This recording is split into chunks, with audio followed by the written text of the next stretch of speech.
各位街坊，你知唔知香港嘅夜市同商場依家正面臨緊一場幾咁恐怖嘅滅頂之災？如果你最近有去過荃灣，或者夜晚喺銅鑼灣、旺角行過，你一定會發現點解條街冷清到好似拍緊喪屍片咁。而另一邊廂，深圳啱啱祭出咗一招堪稱絕殺嘅超級狠招，皇崗口岸依家推行緊5分鐘極速通關。直接變成一部24小時不停運作嘅超級抽水機，將香港人嘅荷包、香港嘅消費力，甚至香港人成個夜生活，連根拔起咁，全部食晒。今日我唔係同你講笑，亦唔係純粹靠嚇，而係想同大家拆解一下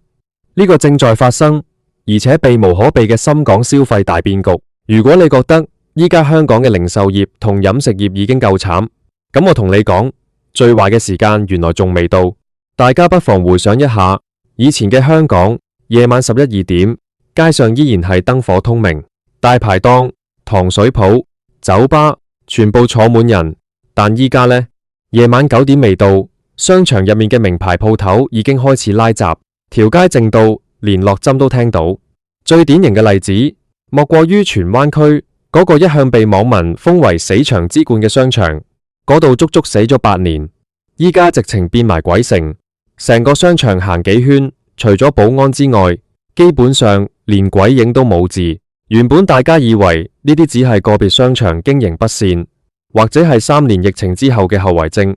但真正嘅致命一擊，其實係來自深圳嘅全面升級。皇崗口岸作為深港之間唯一一個24小時通關嘅陸路口岸，最近嘅通關速度簡直快到令人不可思議。以往你過關排隊查證件、過 X 光機，分分鐘要折騰你大半個鐘，甚至喺高峰期排成個幾2個鐘都有之。但依家深圳嗰邊優化咗成個流程，推行所謂嘅兩地一檢同埋智能通道，最快5分鐘之內，你就可以由香港呢邊直接踩入深圳嘅土地。5分鐘係咩概念？你喺香港等一班地鐵，或者等一架巴士，可能都唔止5分鐘。當通關變得好似去街口買支豉油咁方便嘅時候，香港嘅夜經濟就注定要面臨一場前所未有嘅徹底屠殺。呢部超級抽水機到底有幾恐怖？我哋先睇睇數據同埋實際嘅體驗。依家每逢星期5、星期6嘅夜晚，大批喺中環、尖沙咀收工嘅打工仔，佢哋一到放工時間，唔係去銅鑼灣起食，亦唔係去蘭桂坊飲酒，而係直接跳上中港巴或者坐地鐵直奔皇崗口岸，因為佢哋知道，只要過咗關，嗰度有大把24小時營業嘅燒烤鋪、椰子雞、酸菜魚，仲有按摩水療中心，價錢仲要係香港嘅1/3，甚至1/4。喺香港，你同朋友2個人食餐普通嘅日本菜或者火鍋，求其都要使你700-800蚊，仲要限時90分鐘。服務員塊面黑過生鐵鑊，好似爭佢錢咁。但你想去深圳，用同一個價錢，你可以食到最頂級嘅牛肉火鍋，做埋全身按摩，最後仲可以舒舒服服喺水療中心過埋夜。第2日朝早先至施然坐車返香港。這種巨大嘅性價比差距，加上5分鐘通關嘅極速體驗，直接令到香港嘅夜經濟變成咗一句空殼。香港嘅餐飲業老闆依家每日開門都係蝕緊錢，人工貴、租金貴、食材貴，3大高山壓落嚟，令到本地商家根本冇辦法同深圳競爭。以前香港人仲會因為嫌過關麻煩，放假選擇留喺香港消費，但依家皇崗口岸將呢個最後嘅心理關口都打破埋，5分鐘就過到關。對好多住喺新界北甚至荃灣、元朗嘅居民嚟講，去深圳食飯仲快過坐車去港島。講到呢度，我哋不得不提荃灣嗰個死咗8年嘅商場。呢個商場由當初起好到依家，足足經歷咗8年嘅風風雨雨，但從來都未旺過。以前大家仲會笑佢係經典死場，可能仲有幾間夾公仔、機鋪或者散貨場撐住。但去到依家，隨住成個香港消費力外流，呢個商場已經徹底淪為一座鬼城。成層樓放眼望去，全部係圍上白板嘅吉鋪，走廊開住昏暗嘅燈光，冷氣大到令人發冷。行入去真係好似拍緊恐怖片咁。呢個死場嘅命運其實就係依家香港實體零售業嘅縮影。以前香港嘅商場係全亞洲甚至全世界最賺錢嘅地方，無論係大商場定係細商場，只要開門營業就一定有商戶搶住租。但依家呢，全港18區周圍都出現緊吉鋪潮，唔單止係荃灣，連旺角、尖沙咀呢啲核心遊客區，條街都係招租嘅貼紙。香港人唔喺香港消費，咁國內嘅遊客呢？好多人仲抱住以前嘅固有觀念，覺得只要開返關，國內遊客就會好似以前咁，拎住大疊現金嚟香港買名牌、買化妝品、買波鞋。但現實係點？依家落嚟香港嘅國內同胞，佢哋追求嘅係特種兵式旅遊。咩叫特種兵式旅遊？就係一日之內行晒香港所有打卡熱點，去麥當勞度影張相，去堅尼地城睇個日落，去富豪雪糕車買支雪糕，然後夜晚直接坐車返深圳過夜。因為佢哋都發現香港嘅酒店貴到不切實際，一晚普通到好似賓館咁嘅房都要收成1100-12蚊，而且服務質量仲要強差人意。既然皇崗口岸24小時通關，而且5分鐘就可以過完關，佢哋點解要喺香港做水魚？佢哋寧願喺香港影完相，坐多半個鐘車返去深圳，住一晚幾百蚊人民幣，但係空間大幾倍，服務好幾倍嘅5星級酒店，結果就變成香港人源源不絕咁上去深圳送錢，而落嚟香港嘅遊客又唔肯喺度使錢，甚至連過夜都省返。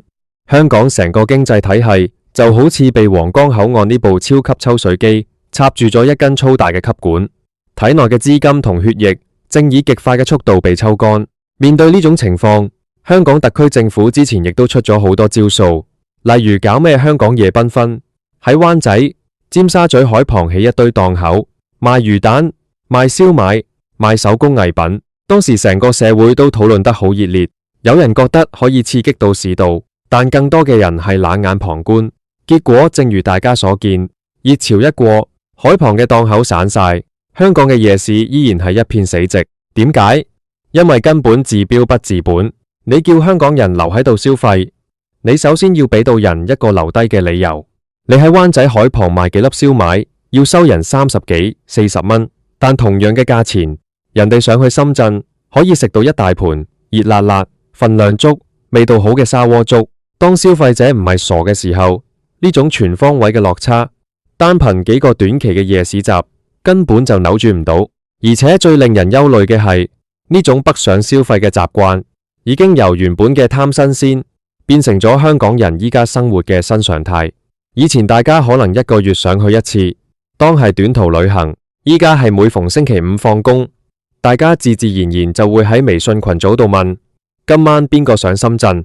皇崗等。由20幾歲嘅後生仔到50-60歲嘅叔伯兄弟，甚至係成班師奶，都已經將深圳視為佢哋日常娛樂、消遣、迷係嘅首選地。當這種生活習慣一旦形成，就極之難逆轉。香港人過去幾十年建立落嚟嘅高消費、高享受模式，喺短短幾年之內被徹底解構。以前香港人覺得留喺香港消費係一種身份嘅象徵，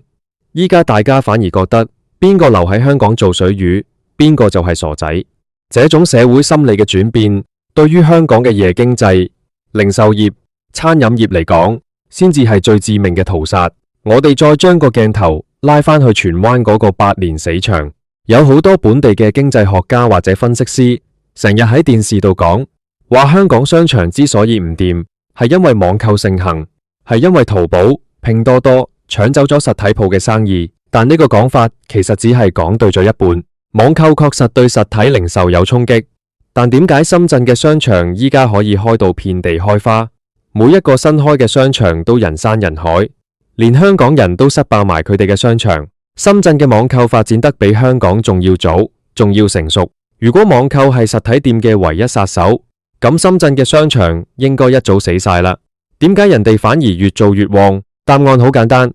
因為人哋嘅商場賣嘅唔單止係商品，而係體驗同服務。深圳嘅商場地方大，設計新穎，冷氣充足，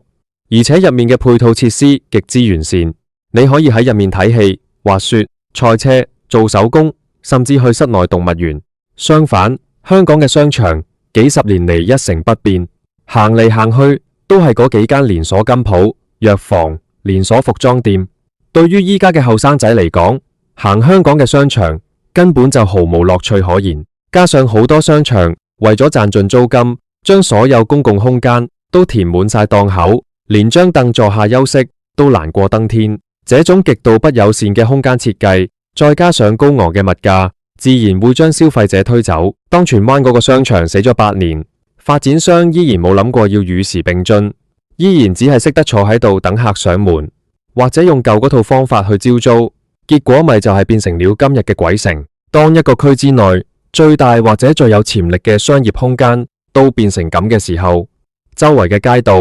街邊嘅小店亦都會受到連帶影響，成個社區嘅夜間活力就會被慢慢蠶食。與此同時，皇崗口岸嘅24小時大升級，就等於喺呢個已經行緊下坡路嘅香港經濟身上，再狠狠咁插多一刀。以前皇崗口岸雖然係24小時，但因為周邊配套未夠好，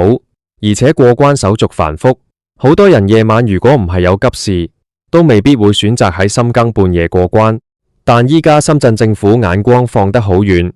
佢哋唔單止將口岸內部改造到好似5星級機場咁現代化，最重要嘅係佢哋將口岸同周邊嘅商業區做咗一體化嘅規劃。你由皇崗口岸一出關，5分鐘之內你就可以駁到去深圳嘅地鐵網絡，或者直接有大把新能源網約車喺度等緊你。口岸附近嘅福田區、羅湖區更加係針對香港人嘅喜好，開咗大量嘅深夜食堂、通宵營業嘅娛樂場所。人哋做生意係由上到下，由政府到民間一條心，目標明確，就是要將香港呢座曾經嘅不夜城入面嘅所有消費者通通吸過去。我識得一位喺香港開咗30年茶餐廳嘅老細，佢同我講，佢經歷過1997年嘅金融風暴，經歷過2003年嘅沙士，甚至經歷過2019年嘅社會動盪，佢都從未試過好似依家咁絕望。佢話以前無論幾艱難，只要香港人肯出街，大家總會入嚟食碗餐蛋麵，飲杯凍奶茶，生意總做得落去。但依家係直情冇人。佢間鋪頭位於油尖旺區，以前夜晚10點到2點係宵夜嘅高峰期，以前啲的士司機、通宵更嘅打工仔，仲有去完酒吧嘅後生仔，會將佢間鋪塞到滿一滿。但依家呢，夜晚10點之後，成條街靜到好似靈堂咁。佢迫於無奈，唯有將營業時間縮短到夜晚9點半就收鋪。佢好無奈咁話：我計過一條數，如果我繼續開埋宵夜時段，我連人工同電費都蝕埋。依家啲後生仔星期5一放工就話去皇崗過關，想去深圳食海底撈、食木屋燒烤。我呢度一碗牛腩麵賣50幾蚊，人哋想去幾十蚊人民幣可以食到飽一飽，仲要有人鞠躬同你講歡迎光臨。你叫我點同人哋打？呢位老細嘅心聲反映出一個好殘酷嘅事實：香港嘅高成本架構已經將本地嘅中小企逼向咗絕路。喺一個自由市場入面，消費者永遠係用腳投票嘅。當深圳能夠提供更平、更好、更方便嘅選擇，而皇崗口岸又將兩地嘅距離縮短到5分鐘嘅時候，香港嘅餐飲業同零售業根本就毫無還手之力。有人可能會話，香港唔係仲有國際金融中心嘅地位咩？唔係仲有高資產淨值嘅高官同富豪咩？但大家要明白，一個城市嘅經濟要活，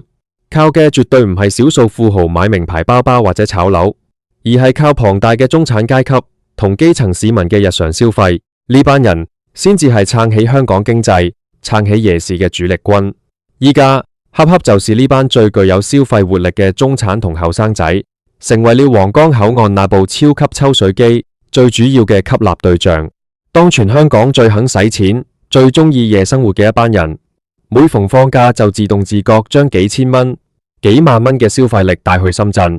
香港本地嘅庫房、本地嘅零售商、本地嘅批發商就會出現連鎖式嘅崩塌。呢個就係點解我會用徹底屠殺呢4個字，因為呢種傷害唔係暫時性嘅，而係深層次結構性嘅改變。我哋再睇下依家香港嘅夜生活代表蘭桂坊。以前嘅蘭桂坊，一到萬聖節、聖誕節或者每逢週末，直情係人擠人到連行步路都難。外國遊客、本地白領全部喺街度拿住支啤酒吹水跳舞。但你依家去蘭桂坊睇下，除了少數幾間出名嘅酒吧，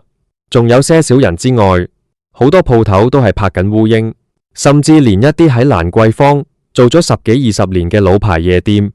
最近都相繼宣布結業或者頂讓。點解連最具香港特色，連外國人都知嘅蘭桂坊都頂唔順？因為連外國遊客都變埋，依家嚟香港嘅外國遊客，好多都唔再係以前那種揮金如土嘅商務客，而係預算有限嘅背包客。佢哋嚟到香港，發現物價高到離譜，一杯普通嘅雞尾酒要成100幾200蚊港幣，加上仲要收加一服務費。佢哋上網一查，發現原來坐地鐵去深圳只要幾十分鐘，過關5分鐘，嗰度嘅酒吧街幾十蚊人民幣就有大把精釀啤酒，裝修仲要非常有特色，live band 嘅水準甚至比香港仲要高。在這種情況下，你話連外國遊客會點揀？所以皇崗口岸呢招5分鐘通關，表面上係方便兩地居民往來，促進大灣區融合，但實質上，它在客觀效果上，完全演變成了一部針對香港夜經濟嘅終極抽水機。它把香港過去幾十年賴以自豪嘅購物天堂同東方之珠嘅光環，一口氣吹熄咗。面對呢場空前嘅危機，香港本地嘅商界同政府難道就真的束手無策，只能坐以待斃嗎？其實大家心知肚明，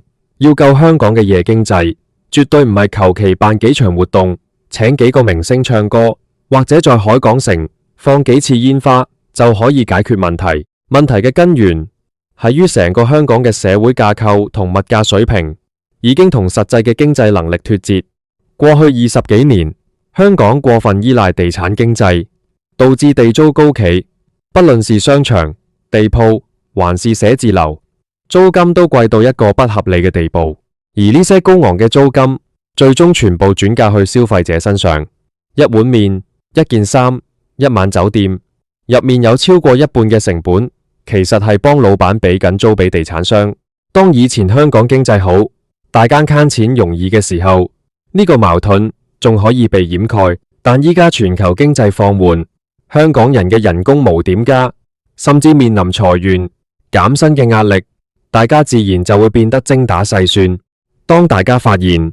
自己辛苦返嚟嘅血汗錢喺香港只能買到劣質嘅服務同昂貴嘅食物，而只要花5分鐘時間過個關，去到深圳就可以享受主人翁一般嘅待遇同超值嘅消費時，邊個還會願意留在香港做地產商嘅奴隸？荃灣嗰個死場足足死咗8年，物業持有人寧願由得佢空置，由得佢變成鬼城，都唔肯大幅度減租或者轉型做一啲真正符合社區需要、有創意嘅空間。因為在香港舊有嘅地產思維入面，減租就等於承認物業貶值，會影響到佢哋向銀行融資或者資產估值。呢種僵化、自私而且落後於時代嘅商業邏輯，先至係將香港一步步推向深淵嘅真正黑手。相反，深圳那邊嘅商場，佢哋嘅玩法完全是網聯網時代嘅思維。一個商場如果唔夠人流，佢哋會立刻聯同商戶做大規模嘅補貼，搞聯名活動，請網紅打卡，甚至由物業方出錢去改造空間。人哋要嘅係流量，因為有了流量，商場才會有生命力，未來才有無限嘅可能性。香港嘅商場依家仲係用緊上個世紀80年代嘅思維來管理，一味只識得收租、罰款、限制呢樣、限制嗰樣，兩者相比高下立判。當皇崗口岸嘅5分鐘通關，將這兩種截然不同嘅商業文明同效率直接對接嘅時候，香港嘅夜經濟遭遇一場屠殺，就變成了歷史嘅必然。我哋常常話危機，危機，有危才有機，但對於依家嘅香港餐飲零售業嚟講，我看不到有咩機，只看到無盡嘅危，因為成個大勢已經不可逆轉。深圳嘅崛起唔單止係硬件上嘅超越，更重要嘅係軟件、服務意識以及對市場反應速度嘅全面碾壓。依家每逢到咗深夜，皇崗口岸燈火通明，人流如織，無數嘅中港巴士、的士、私家車在兩地之間穿梭不停。那幅熱鬧嘅畫面本來應該屬於旺角，屬於銅鑼灣，屬於尖沙咀，但依家這一切都被深圳收入囊中。香港這座曾經被譽為24小時不夜城嘅大都市，依家在夜晚9點過後，卻展現出一種令人窒息嘅霧氣。如果你依家問一個本地嘅後生仔，喂，今晚收工去邊度玩？10個入面有8個會毫不猶豫咁同你講皇崗過關，深圳見。剩下嗰2個可能係因為要通宵加班，或者真係窮到連過關嘅車錢都想醒返。這就是今日香港最真實、最無奈也最諷刺嘅寫照。皇崗口岸嘅5分鐘極速通關，成功打造了一部史上最強嘅超級抽水機。它不僅抽走了香港人嘅金錢，更抽走了香港這座城市嘅活力同未來嘅信心。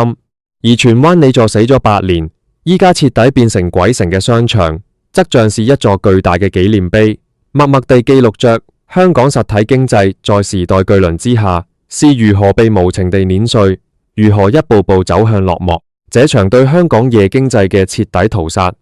依家仲進行緊，而且未有停止嘅跡象。每一個留喺香港依然在苦苦掙扎嘅中小企老闆，以及每一個看住空蕩蕩嘅街道感到唏噓嘅香港人，心中都在問同一個問題：香港嘅明天到底仲可以點樣走下去？但遺憾嘅係，看在那部24小時不停運作、效率極高嘅皇崗超級抽水機，似乎沒有人能夠給出一個真正有效嘅答案。